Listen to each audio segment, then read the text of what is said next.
and that's what we're going to look at again tonight as we kind of back up to our sermon from Sunday and think through some of the things that we talked about there and any other things from this series as we've kind of been working our way through it and thinking about it. Now, most of you guys have worked. You've had jobs. Some of you still have jobs. You go to jobs. How do you get yourself motivated to go to work when you don't want to? When the alarm's going off and you've already hit snooze 3 times and you don't want to get up and you don't want to go and you don't want to be there. How do you motivate yourself? Hutch?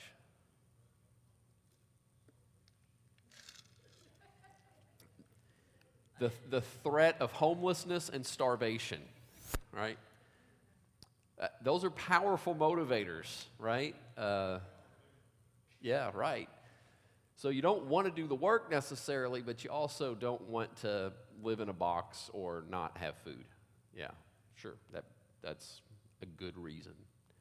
Any other reasoning? Yeah, Emily.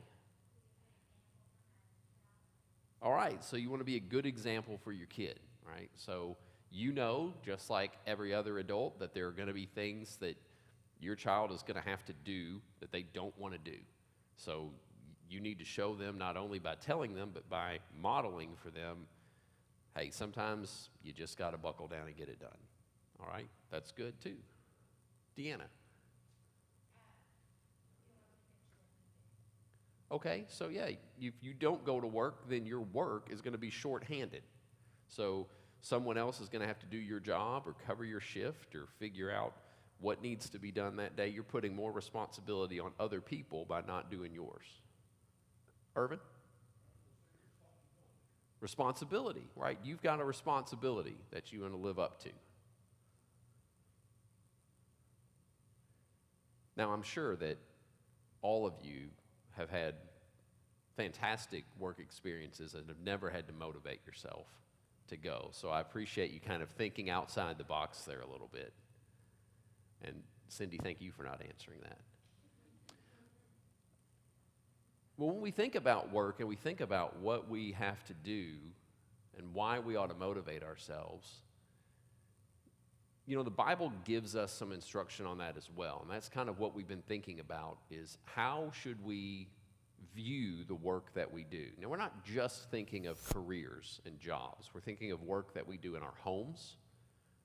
Listen, if you have a home or you have a family, that's a lot of work. That takes a lot of effort. If you're a student in school, that takes a lot of effort. If you are serving in your church, that can take a lot of effort, right? So we're talking about work in all of these areas. Sometimes that work becomes very monotonous. It seems boring. It seems overwhelming, or it just seems, I'm trying to think of the word, just the monotony of it, the mundaneness of it. It feels like it's pointless, or it feels like it's just, the repetition is just kind of crushing, just like a burden weighing down on us. But what are the good things about repetition in our work, about having to do the same things over and over again? What's the benefit of that kind of work-based activity? Efficiency, you get better.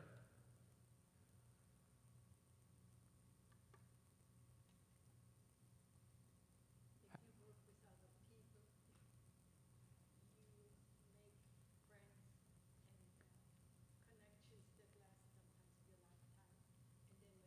they're there for you. That happened to me. Yeah, right. So there's the benefit that comes from working and the value that we get by going to work and doing the things, even when they're the mundane things. I want to introduce you to a guy named Bobby. This is a fictional person, but you may have heard of someone like him or know someone like him. Bobby likes to play video games all day. He sits on the couch and eats junk food, crushes Mountain Dews. He's competitive. He's good at playing video games. He learns how to play new games quickly. He likes playing online, meeting other people from around the world. Usually stays up late, sleeps all morning. Sometimes he'll wake up and start gaming without showering or even changing clothes. Bobby is 25 years old. He has no job, he pays no bills, and he relies on his parents to cover his expenses. He's unhealthy, unemployed, and unmotivated to do any work. What do you think Bobby's biggest problem is? I didn't say that now. Hold on.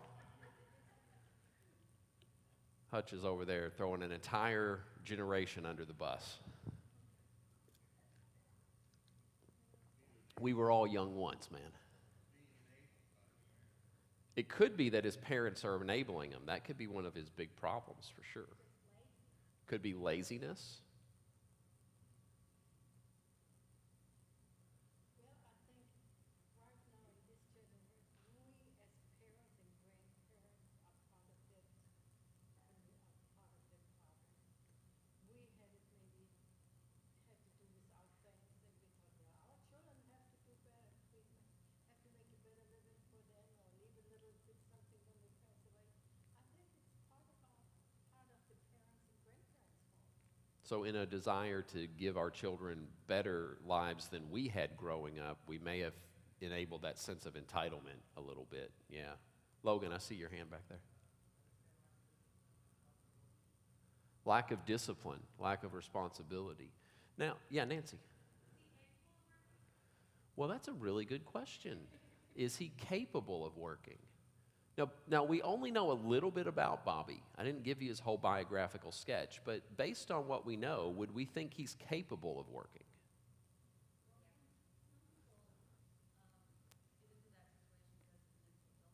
Mm-hmm.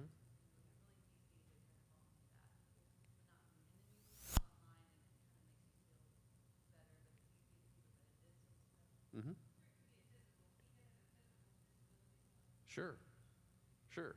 Yeah, it's very possible that Bobby could be dealing with some kind of physical or mental disability that would prevent him from working. For our discussion tonight, let's assume that he doesn't have a physical or a mental disability.